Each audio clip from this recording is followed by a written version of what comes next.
So here's what we're doing. I'm going to talk to you about the Wellness Community Program. I'm going to go over some of our findings that we've been doing over the last probably 5 or 6 years, linking to stress and trauma-related symptoms. And then I wanted to provide for you a processing model, social cognitive processing model, that may help us understand better a way of capturing the various distress elements for patients. So what's the vision of the wellness community? To establish the wellness community as the gold standard of psychosocial support for people affected by cancer.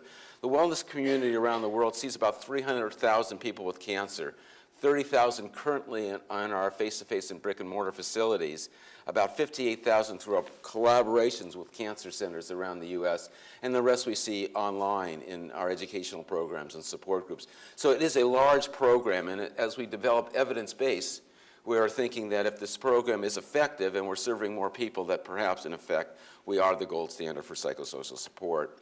The wellness community is international, and its focus is on support, education, and hope for people with cancer. But you have to bear in mind that all our programs are free and always have been. But all our programs are led by licensed professionals, and that there's a uniform training and curriculum implemented nationwide. But at this point, we've opened our 25th center in our 25th year.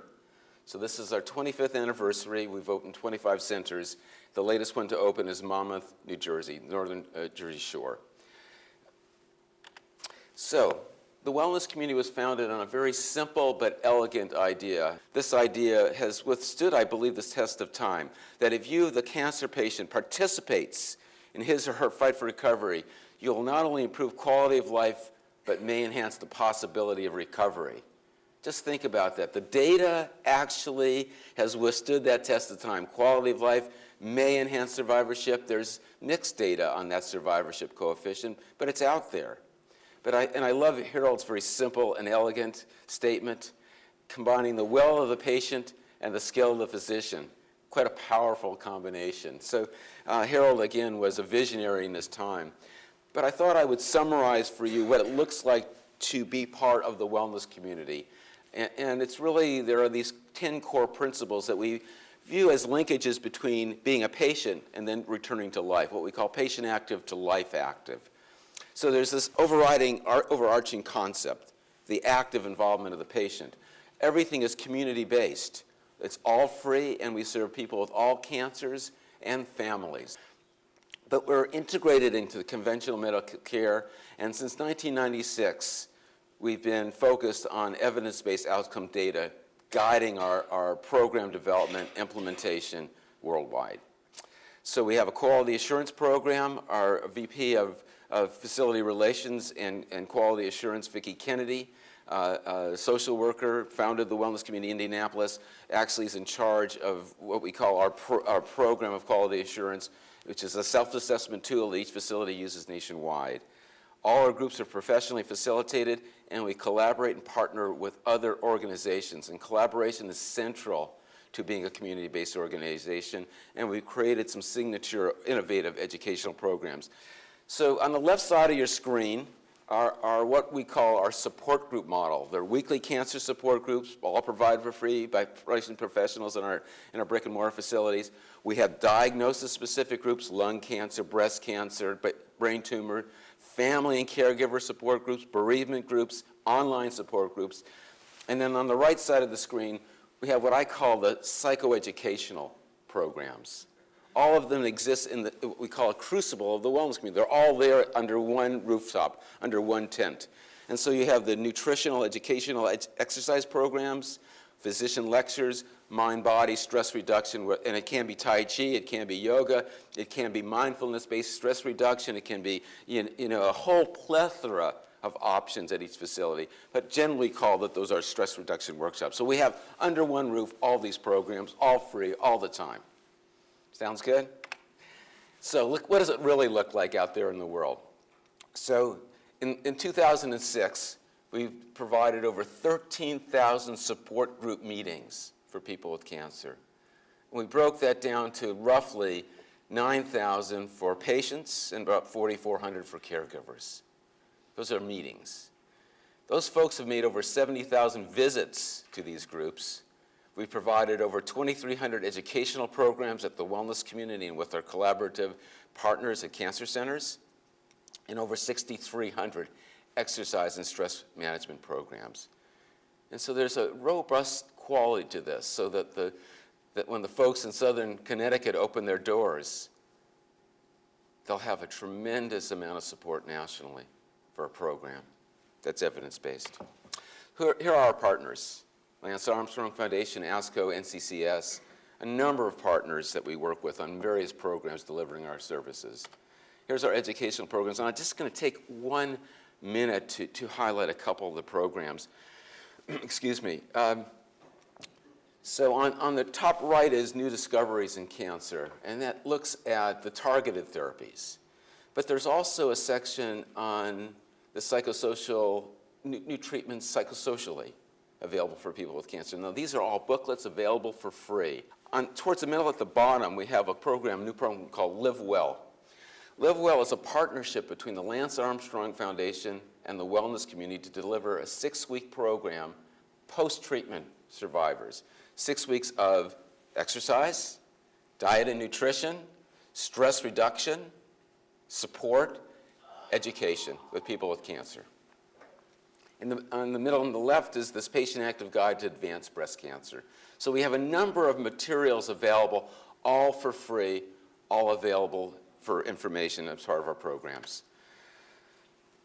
Lastly, just to give you a little bit more background on the wellness community, we've also launched the virtual wellness community, which was in 2002, and currently we have 15 online support groups, 7 cancer-specific or mixed diagnosis groups, 4 caregiver groups. We have a teen group in our new program called Group Loop, Teens Talk Cancer Online, parents for teens with Group Loop, a Spanish language group, because the virtual wellness community is Spanish as well, and we have a bereavement group. And you see that we've served nearly 1,600 participants in our online support groups, and just in the last year, about 758 new online support group registrants. So we have a huge amount of growth, both online to reach more and more people, but also in terms of our facilities nationwide. So how did we get here today to think about this problem, support, and distress of the wellness community research? That really we have to begin to think, as others will present, that cancer is a chronic illness.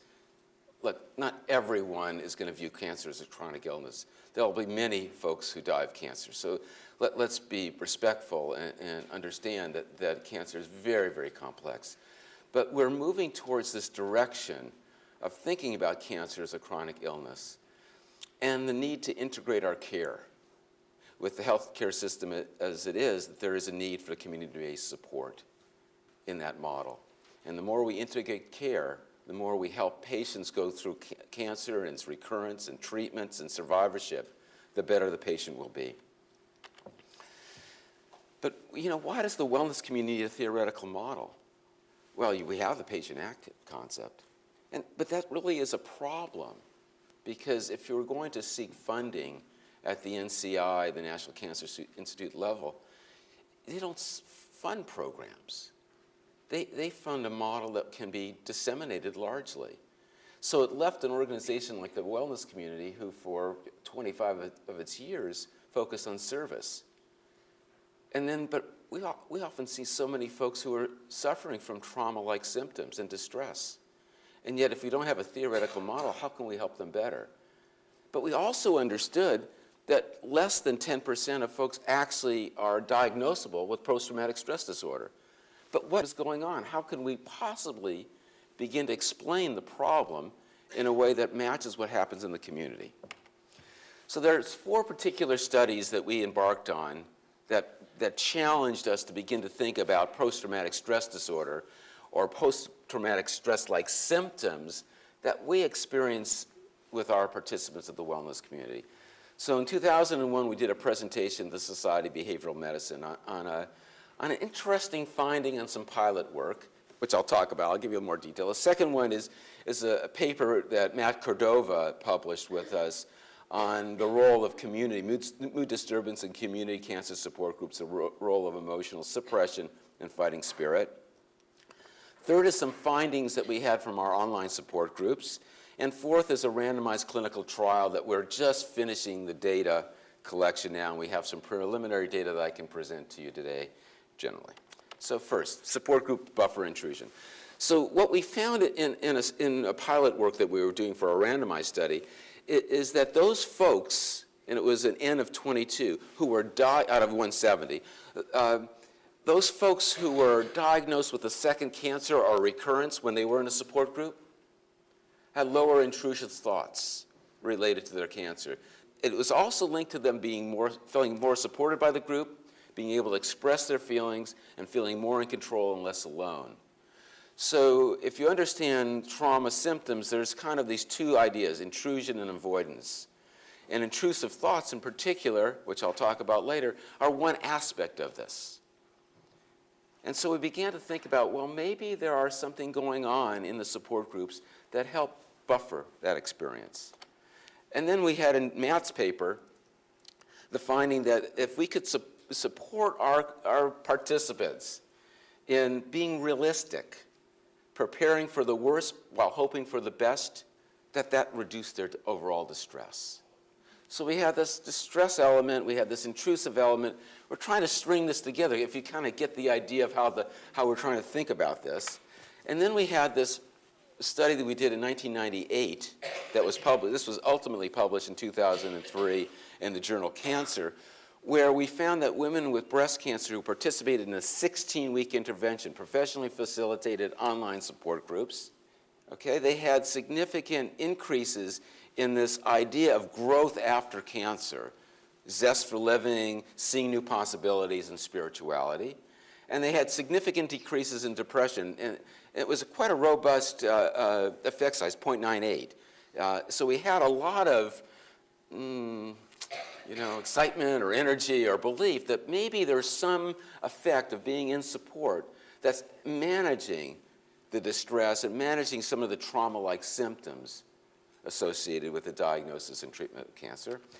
And then currently, this is the study that we've just finished, which is a randomized clinical trial, where we compared two types of support groups.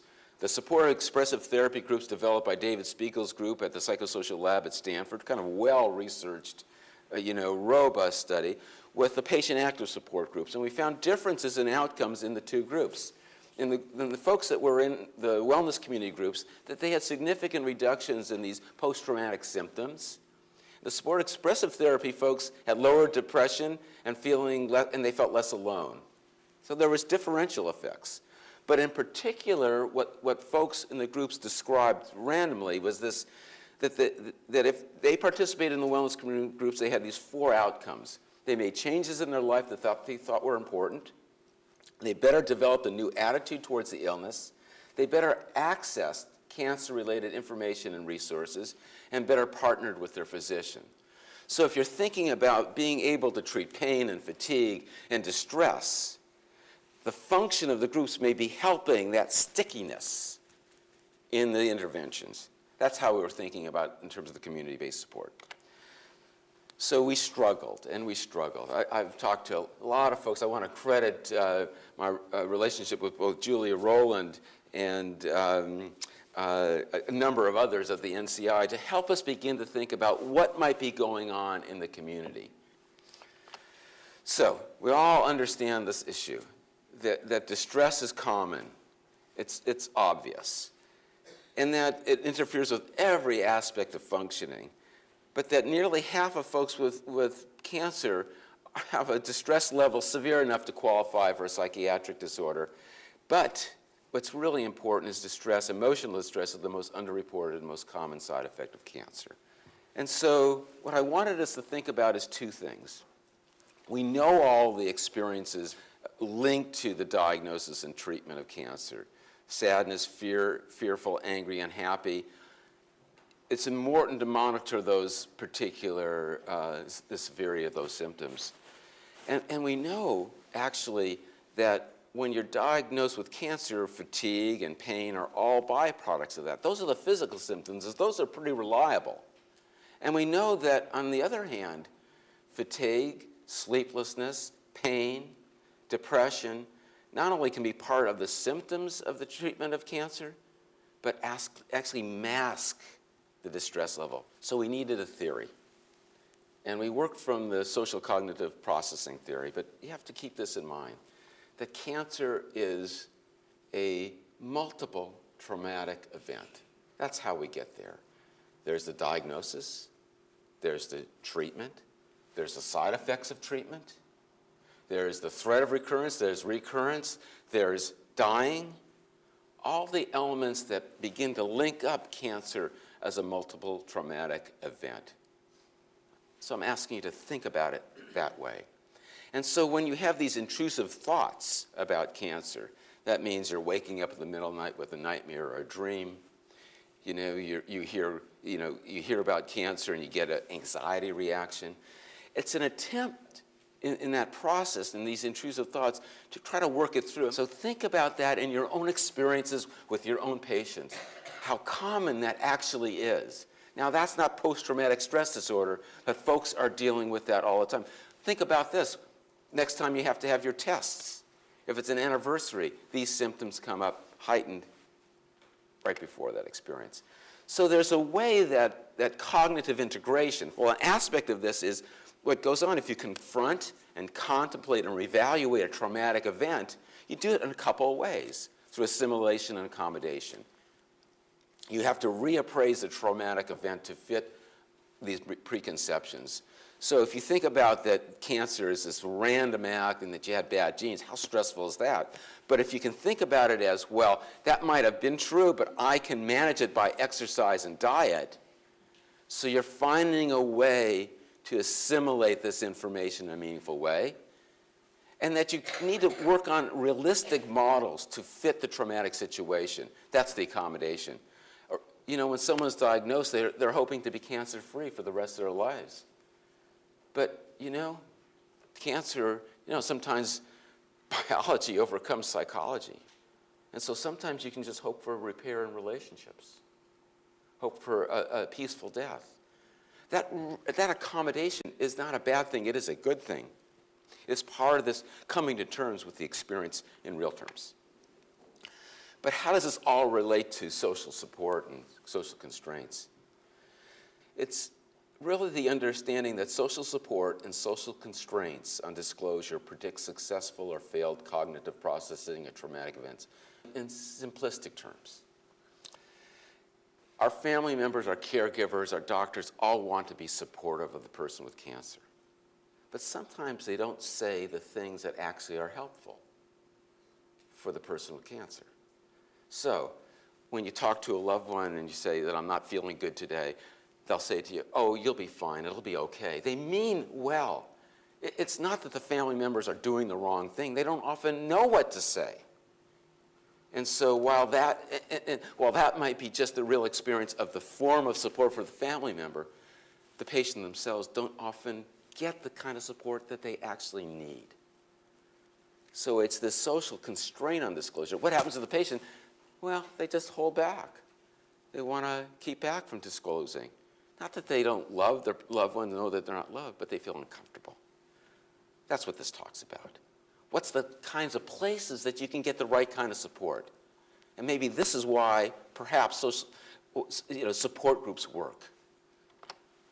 So support groups offer non-judgmental support when patients don't receive it from family and friends. What do patients say when they come to support groups? You hear this all the time.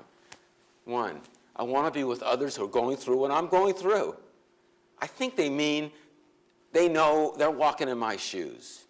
They're able then to safely, comfortably confront and contemplate, reevaluate this sort of adaptation to the emotional distress associated with cancer. There's no other person a cancer patient wants to see than a cancer survivor. So groups create a forum for safe expressions of emotions, true feelings, particularly fear, anger, and sadness, primary negative affect. So we can extend these safe environments, all the programs, individual therapy, educational programs, online support groups, all provide these safe havens. In order to get to cognitive completion, where we started from, you got to be able to feel like you can put it aside. Silver lining. Folks say the cancer was the best thing that ever happened to me. That's the idea that they've somehow figured out a way to put it together. But maybe they do that because they've talked about it so much that it's detoxified the experience. They become desensitized to it in a positive way. You know, I've been doing these online support groups in 1998, so we've probably done, we have transcripts from all these groups. And I wanted you to hear the urgency that folks, in their own words, use to describe what it means to get support. And so when you're thinking about patients and their distress, and you're thinking about a model, I'm asking you to think about cancer, a multiple traumatic event. So I'm reading 3 of these. I hope you can bear with me. This is a woman with ovarian cancer. I'm receiving chemo every 3 weeks, and most days do not feel like leaving home. I would prefer an area group if I had the energy, but most days that is not an option. I feel this is the best way to get the support I need right now. You hear the urgency of support in the community. It's a man with thoracic and spine cancer. I'm looking for help in dealing with my illness and information I can get to help my family and I cope. Finally, a caregiver of a husband who's dying. I need help right away. I have to make a decision, and I have to find out more about the last stages of cancer. Please hear the urgency that folks are describing in their attempt to manage their distress. And think about perhaps models that uses post-traumatic stress as a way of thinking about it. Thank you very much for the opportunity today.